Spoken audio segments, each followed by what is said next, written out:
Graça e paz, igreja. Queria que você abrisse sua Bíblia em João, capítulo 1. E deixe aberto aí por um tempo que a gente vai dar uma passeada nesse texto inteiro, né?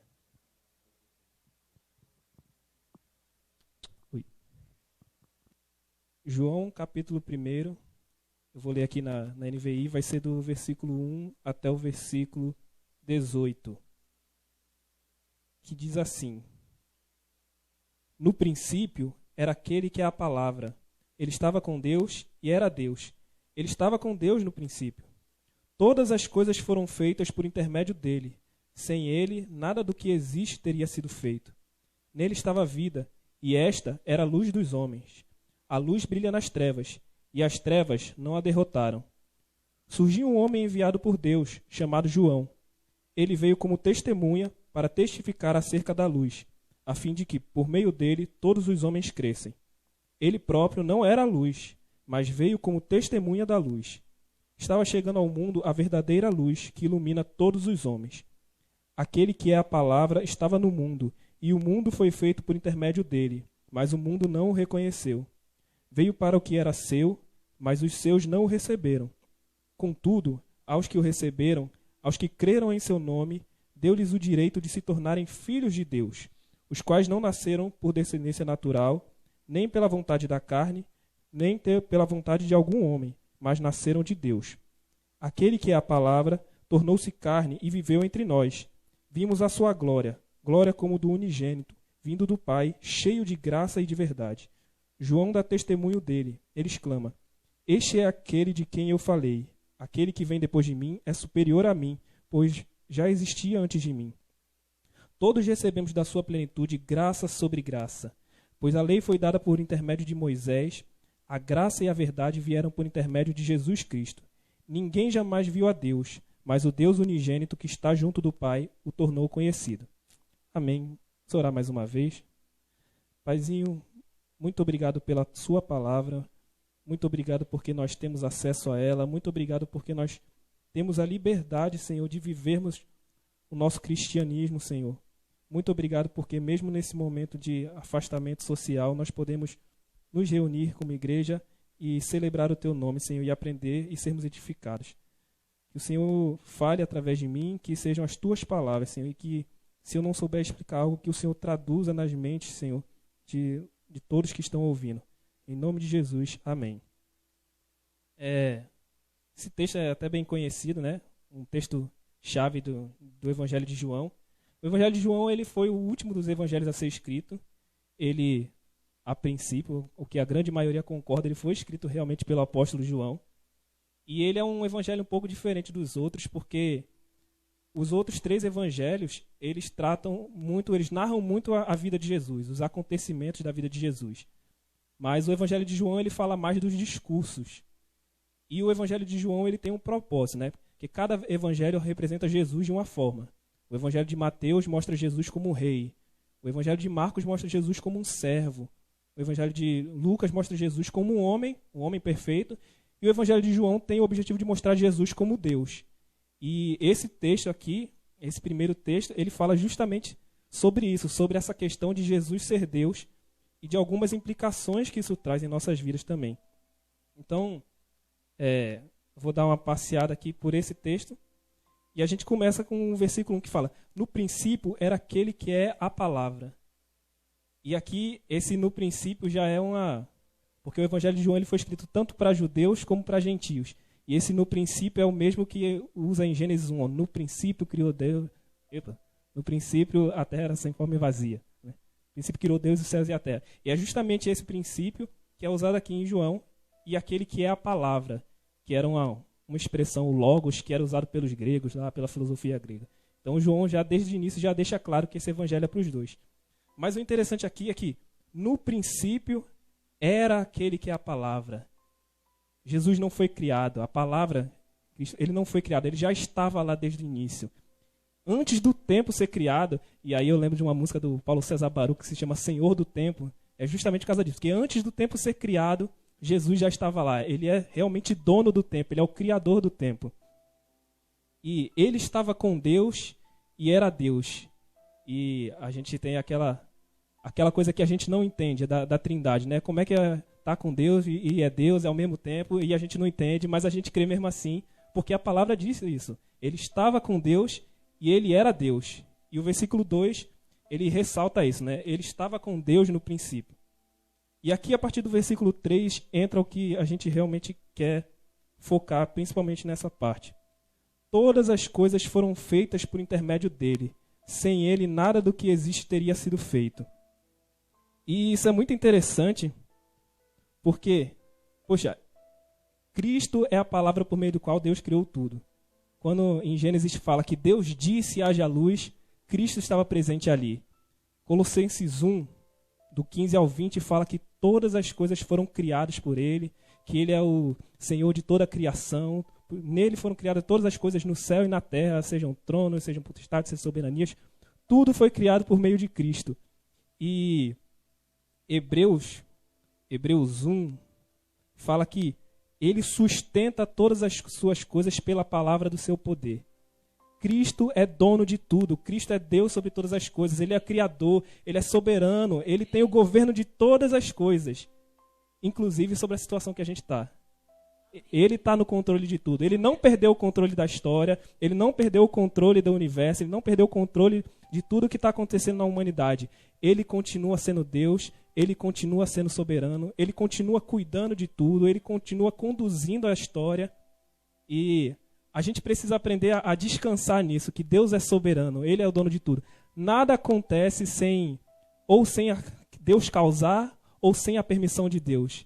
E tudo, absolutamente tudo, nos mínimos detalhes, foi Deus que criou e Deus que sustenta. Desde o sol com todo o seu esplendor até um minúsculo vagalume com a sua luzinha bem pequena, né? Todos os planetas, do maior ao menor, do ser mais complexo, como os seres humanos, até a bactéria unicelular mais simples que a gente tem. Até o coronavírus. Tudo, Deus está no controle de tudo, ele é o criador de toda a criação, e a gente precisa confiar mais nele, a gente precisa lembrar que, poxa, Deus criou tudo, ele é totalmente poderoso, ele criou tudo que a gente vê, ele criou o tempo, ele é governador sobre a história, por isso a gente pode descansar nele. Por isso que ele fala que não andeis ansiosos por coisa alguma, né? Ele cuida até dos pássaros, ele cuida dos menores animais, ele cuida dos lírios do campo e ele cuida da gente também. E principalmente mesmo se a gente for acometido de uma doença, se a gente morrer, mas como diz Paulo, né? O morrer é lucro e o viver é Cristo. Com Cristo a gente tem tudo, com Cristo a gente não precisa de nada. E é interessante que eu estava ouvindo um podcast um dia desses, e aí estava falando que os discípulos eles realmente viveram essa esperança em Cristo, porque na época Roma dominava tudo e as pessoas às vezes tinham o medo, os judeus principalmente, tinham medo de perderem realmente a autonomia deles ali com Roma, porque eles conseguiam manter os costumes religiosos dele e tudo mais. Mas quando Cristo veio, quando Cristo morreu e ressuscitou, ele deu a esperança pelos discípulos de que a morte não importa mais, porque eu ressuscitei e vocês vão ressuscitar depois também. Então, ele tirou qualquer peso. É por isso que depois os discípulos eles tinham coragem de sair pregando o evangelho, mesmo diante da morte, mesmo diante da prisão, mesmo diante de qualquer situação, porque eles conheciam o Deus deles, eles sabiam que Deus é soberano, que Deus cuida da gente e que a morte não é nada mais do que o nosso encontro com Cristo. E aí, o versículo 4, ele continua: nele estava a vida, e esta era a luz dos homens. E aqui é muito interessante porque essa vida, né, no grego existem duas palavras para a vida. Uma é bios, que é a vida natural, a vida biológica, e zoe, que é a vida eterna, é a vida do alto. E esse texto fala justamente da vida do alto. Cristo é a nossa vida eterna. É nele que a gente tem esperança. Ele dá a vida para a gente. A gente pode até ter a vida, hoje em dia, a gente pode até receber a vida eterna ao andar com Cristo, mas ele tem vida em si mesmo. E ele tem prazer em compartilhar isso para a gente. A gente pode descansar nele, porque ele nos dá a vida, simplesmente da gente confiar nele. E essa vida que ele traz ilumina a nossa vida, nos tira das trevas. Em 1 Coríntios fala que o diabo, o Deus desta era, cegou o entendimento das pessoas. Mas Cristo é a luz que nos liberta. Cristo é a luz que nos faz enxergar. Cristo é a luz que nos faz realmente ter intimidade com o Pai. É a luz que nos leva a andar em comunhão, como diz em 1 João 1,7. Cristo é a luz que ilumina o nosso caminho. Cristo é a luz que nos permite não pecar. Cristo é a luz que nos faz andar em santidade. E essa luz, ela brilha nas trevas, como diz o versículo 5. E as trevas não a derrotaram. Cristo é muito maior que o nosso pecado. Cristo é muito maior que o nosso sofrimento. Cristo é muito maior que as nossas falhas. Ele é maior que todas as coisas. Ele é muito mais valioso do que qualquer coisa que a gente possa perder. Qualquer coisa que a gente possa colocar à prova por causa de Cristo. Ele é muito maior e ele vale muito mais a pena. E aí, a partir do versículo 6 aqui, do 6 ao 9, conta um relato um pouquinho falando sobre João Batista. Diz assim: surgiu um homem enviado por Deus chamado João. Ele veio como testemunha para testificar acerca da luz, a fim de que por meio dele todos os homens crescem. Ele próprio não era a luz, mas veio como testemunha da luz. Estava chegando ao mundo a verdadeira luz que ilumina todos os homens. E eu tenho estudado o Evangelho de João, e João Batista é uma figura bem interessante, porque no capítulo 3, ou no final do capítulo 2, agora eu não lembro, mostra que realmente o desejo dele se cumpriu. Porque chegam os discípulos dele falando: ah, não, ó, Jesus, aquele cara lá que você tinha falado, ele está no outro lado do Jordão lá batizando o pessoal. E aí João ele fala: olha, o amigo do noivo, ele se alegra com a felicidade do noivo. E é importante que ele cresça e eu diminua. E aí eu estava pensando, poxa, realmente o desejo de João se cumpriu. Porque Jesus fala em Mateus 11:11 que João Batista foi o maior dos homens dos nascidos de mulher. O maior. Ele foi maior que os profetas que vieram antes dele, foi maior que Elias e Moisés, que os judeus tanto valorizavam. Antes de Jesus, realmente João Batista foi o maior de todos. E a Bíblia só trata dele durante uns 5 capítulos. Simplesmente porque Jesus é muito maior. Jesus ofuscou realmente o brilho de João Batista e João Batista se alegrou nisso. E a gente precisa ter justamente essa ideia de: é importante que Cristo apareça, não que eu apareça. Mas a gente está aqui também com a mesma missão de João Batista, de testificar acerca do Cristo ressurreto, acerca do Cristo que liberta do pecado, que liberta o oprimido, que transforma vidas e que transforma a história. É esse Cristo que a gente segue. E é esse Cristo que fez João Batista abrir mão de qualquer glória, qualquer possibilidade de ser reconhecido pela sociedade que ele vivia, ou pelos homens, ou de ter seu nome marcado realmente na história como um grande profeta. A gente raramente lembra dele, mas ele cumpriu verdadeiramente a sua missão. E o versículo 9 fala que assim, estava chegando ao mundo a verdadeira luz. E essa verdadeira, quando ele está falando aqui, não quer dizer de outras que são falsas, mas ele está falando da autêntica, daquela que é real, aquela que tem totalmente por si própria. Nós podemos até refletir a luz de Cristo. Nós podemos até ter um brilho. As pessoas às vezes falam: ah, tem um brilho diferente em você e tudo mais. Mas a gente não pode esquecer que a nossa luz, o nosso brilho, ela vem de Cristo. A gente é só um espelho, né? Como diz uma música de uma banda, né? Que quando o sol nasce, a lua some. Quando ela aparece, o brilho espelha a luz do sol. Então a gente simplesmente tem que refletir o brilho do sol da justiça, que é Cristo. E é muito mais satisfatório para as nossas vidas realmente cumprir o nosso chamado, o nosso papel como servos de Cristo e nos humilharmos diante dele, porque ele tem as palavras de vida eterna, é ele que nos salva, a gente não tem nada de bom na gente. Tiago 1,17 fala que toda boa dádiva, todo bom dom perfeito vem do Pai das luzes. Cristo, Deus é o nosso Pai das luzes, Cristo nos dá tudo o que a gente precisa para viver, Cristo nos traz a verdadeira felicidade. E aí começa o problema, né? Que no versículo 10. Aquele que é a palavra estava no mundo, e o mundo foi feito por intermédio dele, mas o mundo não o reconheceu. Veio para o que era seu, mas os seus não o receberam. E a gente pensa: não, porque eu sou crente, agora tá tudo bem, eu não rejeitei Cristo. Mas por quanto tempo nós rejeitamos Cristo na nossa vida também? E mais do que isso, quantas vezes mesmo depois de termos um encontro com Ele, quanto a gente não obedece Ele, quanto a gente não se sujeita realmente ao domínio dEle sobre as nossas vidas. Como o versículo anterior, os versículos anteriores mostram, Cristo Ele é soberano sobre toda a criação. Ele criou tudo. Ele é o dono da terra. Ele é o dono de tudo. Ele é o dono, inclusive, das nossas vidas. A gente não tem direito nenhum por conta própria, mas a gente, às vezes, se recusa a se submeter a Ele. A gente se recusa a aceitar o nosso papel de humildes servos. E é interessante que os apóstolos, os discípulos, eles entendiam isso. Muitas vezes eles escreviam como, somos escravos de Cristo.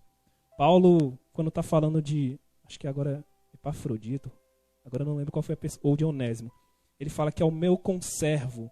E aí o conservo, geralmente era a palavra para usar o escravo que ficava um ao lado do outro, na galé, remando.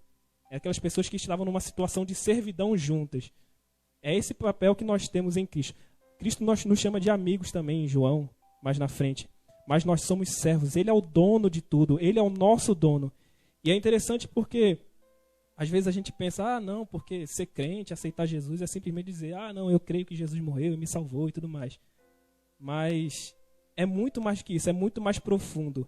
É se submeter ao senhorio dele em nossas vidas. É submeter a nossa vontade à vontade de Deus. É reconhecer que ele é o nosso dono. É reconhecer que a vontade dele é mais importante do que a nossa vontade. É reconhecer que ele é o nosso Senhor, sim. Nós somos humildes servos. Nós somos humildes ferramentas, humildes instrumentos na mão dele. E isso é muito importante porque ele continua aqui no versículo 12. Contudo, aos que o receberam, aos que creram em seu nome, deu-lhes o direito de se tornarem filhos de Deus. E aí sempre me lembro daquela música, né? O Pai me adotou, que a gente sempre canta quando passa nesse texto. Mas a ideia é que aos que o receberam é aqueles que receberam, aqueles que aceitaram Cristo como seu Senhor, que aceitaram Cristo como seu soberano, como seu rei, como seu dono. O rei que Mateus mostra que Cristo é, ele é o nosso rei. E é por isso que a Bíblia fala tanto nos evangelhos do reino de Deus. Porque o reino no sentido bíblico, no sentido, principalmente contando no Antigo Testamento, fala da autoridade para governar, e não exatamente simplesmente de um local. Então, Deus e Cristo, eles têm autoridade para governar sobre as nossas vidas. Quando nós nos submetemos a eles, nós passamos a fazer parte do reino de Deus. Nós entramos no reino de Deus. Nós passamos a experimentar as coisas do reino futuro que a gente vai ver, que no paraíso, na nova terra, no novo céu e na nova terra, a gente vai ter alegria sem fim, a gente vai ter justiça, a gente vai ter paz. E aí, quando a gente se submete a Cristo, a gente pode experimentar disso aqui nessa terra já. Em Colossenses 1 fala que ele nos transportou do império das trevas e nos levou para a sua maravilhosa luz. Nós já estamos no reino de Deus, nós já vivemos o reino de Deus, porque ele está conosco, porque nós nos submetemos, nós já vivemos o estilo de vida do reino de Deus. E esse novo nascimento, esse de poder ser chamado filho de Deus, é um privilégio que não é por descendência natural, não é por ter uma linhagem, não é por você ser filho de rico, não é por você ser filho do rei mais poderoso da terra. Você pode ser o filho do presidente, você pode ser o filho de qualquer pessoa, mas você não tem autoridade para receber esse novo nascimento por conta própria. Também não é por obras, não é pelo seu esforço, porque você não consegue. Romanos 3 fala que ninguém buscou a Deus, não há nenhum bom sequer, não há ninguém que seja justo. Nós dependemos de Deus o tempo todo.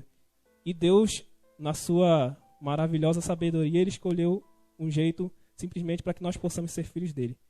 E é a fé. É crer em Cristo, é crer no seu domínio, é crer no seu governo, é crer no seu poder e é crer no seu sacrifício por nós, que foi a coisa mais maravilhosa e mais impensável e inexplicável que a gente pode conseguir pensar, né? E aqui, versículo 14, ele fala dessa encarnação. Aquele que é a palavra tornou-se carne e viveu entre nós. Nós vimos a sua glória, glória como do unigênito vindo do Pai, cheio de graça e de verdade. Principalmente na tradição judaica, tinha que ninguém poderia ver a Deus e ficar vivo.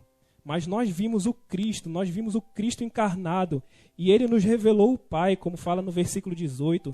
A gente não tinha acesso a Deus, mas por meio de Cristo nós temos acesso ao Pai, nós temos acesso às suas maravilhas, nós temos acesso às suas bênçãos. E é por isso que Cristo é tão importante na história, porque ele veio, se tornou carne, ele viveu como nós, ele sofreu, mas ele viveu uma vida sem pecado. Como diz em Filipenses 2, fala assim, seja a atitude de vocês a mesma de Cristo Jesus, que embora sendo Deus, não julgou por usurpação ser igual a Deus, antes humilhou-se a si mesmo, tomou a forma de homem, se humilhou até a morte e morte de cruz. Paráfrase do Tiago aqui. E essa atitude que a gente precisa ter com os nossos irmãos, com a nossa vida. Nós precisamos nos humilhar. Receber a Cristo querer realmente tirar na nossa posição de rei sobre as nossas vidas e reconhecer que Cristo é rei. É nos humilhar, nos colocar abaixo. Às vezes chegar no nível mais baixo que a gente pode ir. Porque Cristo era Deus, ele era um ser totalmente poderoso, totalmente cheio de glória. Mas ele resolveu se humilhar a ponto de se tornar como nós, meros pecadores. Não que ele tenha pecado, mas na forma de homem, na forma de um simples ser criado. Ele resolveu viver conosco. Ele passou 33 anos aproximadamente nessa terra. E ele morreu da forma mais humilhante que tinha na época, que era a morte de cruz. Simplesmente para que a gente pudesse ter vida em abundância.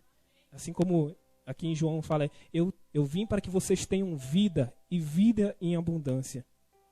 E o versículo 16, ele fala bastante sobre isso, sobre a abundância, porque fala assim, todos recebemos da sua plenitude graça sobre graça. Esse graça sobre graça é a abundância. Ele dá muito mais do que a gente precisa, ele dá muito mais do que a gente merece, ele dá muito mais do que a gente consegue imaginar. E essa questão de abundância está toda presente no Evangelho de João. A gente vê, quando Jesus faz o milagre do vinho, tem abundância do vinho novo. Quando ele fala com a mulher samaritana, fala de jorrar uma fonte de água viva para a vida eterna. No capítulo 7, ele fala de que rios fluirão. Então, assim, Cristo ele traz abundância sobre graça. Tem um texto que fala que onde o pecado abundou, superabundou a graça de Deus. Onde a nossa pecaminosidade, onde toda a nossa sujeira, toda a nossa falibilidade apareceu, a graça de Cristo foi muito maior, cobriu os nossos pecados, cobriu as nossas falhas e nos livrou da grande ira de Deus que a gente merece. E aí, ele fala, essa graça, ele veio e nós recebemos da sua plenitude, graça sobre graça, pois a lei foi dada por intermédio de Moisés, e a graça e a verdade vieram por intermédio de Jesus Cristo. A lei, ela veio para condenar. A lei ela não tinha poder para salvar ninguém, ela só apontava o erro, ela só mostrava, vocês não estão vivendo, vocês não se encaixam no padrão de vida de Deus, vocês não se encaixam nos requisitos para alcançar a salvação, vocês não se encaixam, mas a graça veio por meio de Cristo, ele veio e nos trouxe essa vida, pelos méritos dele a gente pode chegar junto ao Pai, e Hebreus fala que nós podemos chegar com ousadia diante do trono de Deus, porque Cristo intercede por nós, Cristo é o nosso intercessor. 1 João fala que se nós pecarmos, nós temos um advogado junto ao Pai. Cristo ele está lá intercedendo realmente por nós, é por causa dele que os nossos pecados foram lançados no mar do esquecimento. E a gente precisa viver a cada dia pensando nesse sacrifício de Cristo, pensando na sua obra redentora, pensando naquilo que ele fez por nós e de como a nossa vida precisa ser transformada por causa disso. Cristo nos dá esperança, Cristo nos dá vida. Em 1 João fala que todo que tem essa esperança em Cristo, purifica-se a si mesmo. Quando nós conhecemos a Cristo, quando nós sabemos aquilo que está por vir, nós nos purificamos, porque a gente reconhece nele os méritos que a gente não tem. E a gente tem uma dívida eterna de gratidão para com Cristo. Então, Cristo nos dá esperança, porque ele é dono de tudo e a gente sabe que ele está no controle de todas as coisas. Cristo nos traz paz, porque a gente sabe que a gente merecia a ira de Deus, como fala em João 3,36. Nós merecíamos a ira de Deus, mas ele nos livrou. Cristo nos deu vida eterna. Qualquer sofrimento que a gente possa ter agora é fichinha, né? Pessoal, eu estava ouvindo um pessoal falando que assim, a morte para quem confia em Cristo dá tanto medo quanto um cochilo depois do almoço.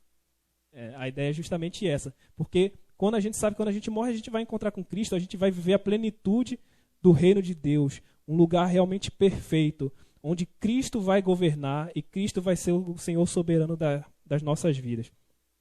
E eu estava até pensando nessa questão, hoje a gente estava na escola dominical falando sobre cuidar do próprio corpo, né? E aí eu estava lembrando sobre cuidado, e reconhecendo que Cristo é soberano sobre a natureza, que Cristo é o dono de tudo, a gente precisa cuidar também da gente, a gente precisa cuidar dos outros e a gente precisa também, inclusive, cuidar da natureza, né? John Wesley, ele tinha, quando ele falava sobre a imagem de Deus, quando a Bíblia fala que Deus criou o homem à sua imagem e semelhança, Wesley entendia essa imagem de várias formas, e uma dessas formas era a imagem política, que era a imagem de se relacionar. E aí se relacionar com as pessoas, se relacionar com Deus, se relacionar consigo mesmo e se relacionar com a natureza. E é interessante que nós somos mordomos de toda a criação. Quando Deus fez um homem em Gênesis 1, ele fala para domine ele sobre a terra, cuide, administre tudo. E nós precisamos administrar o nosso relacionamento com os outros, o nosso relacionamento com a natureza, o nosso relacionamento com nós mesmos. A gente precisa ter essa ideia de que nós somos mordomos da criação de Deus em tudo. Nós precisamos administrar tudo que Deus nos deu, inclusive o nosso corpo, inclusive a nossa saúde. A gente precisa cuidar das pessoas, a gente precisa promover realmente a igualdade nessa terra, mas sempre lembrando que o principal é a palavra de Cristo. O principal é que as pessoas realmente tenham esse novo nascimento em Cristo Jesus. Eu gosto muito do versículo 12 que eu quero ler de novo. Contudo, aos que o receberam, aos que creram em seu nome, deu-lhes o direito de se tornarem filhos de Deus. Nós somos filhos. Nós temos esperança no Pai. O nosso Pai cuida da gente, Ele nos guarda e Ele é o Senhor Todo-Poderoso que está cuidando de tudo. A gente não precisa ter medo, a gente não precisa ficar preocupado. E a gente precisa estar atento realmente à necessidade dos outros, à necessidade ao nosso redor, de tudo, mas confiando que o Senhor, Ele cuida e que Ele está presente em tudo. Queria orar mais uma vez. Paizinho, muito obrigado pela Tua palavra. Muito obrigado pelo Teu sangue que nos livrou da ira de Deus. Muito obrigado pelo Teu sacrifício e muito obrigado porque, mesmo o Senhor sendo Deus, se humilhou e veio aqui na terra, Senhor, para morrer por nós, meros pecadores. Muito obrigado pelo Teu sangue. E que a gente seja transformado pelo Teu caráter, por conhecer quem Tu és. E que a gente se torne cada vez mais parecido contigo. E tenha esperança em Ti, porque o Senhor é a nossa esperança. Porque a gente não pode colocar nossa esperança em pessoas, nem em dinheiro, nem em nada, Pai. Só o Senhor pode trazer verdadeira esperança. Mesmo quando o mundo estiver se abalando, nós temos esperança no Senhor. Porque o Senhor está no controle de tudo. Porque o Senhor é dono de tudo e é soberano. E que o Senhor nos guarda. Pai, muito obrigado pela Tua graça, que foi muito maior que o nosso pecado. Que a gente possa enxergar isso e viver uma vida de acordo, Pai. É isso que eu te peço e te agradeço. Em nome de Jesus. Amém.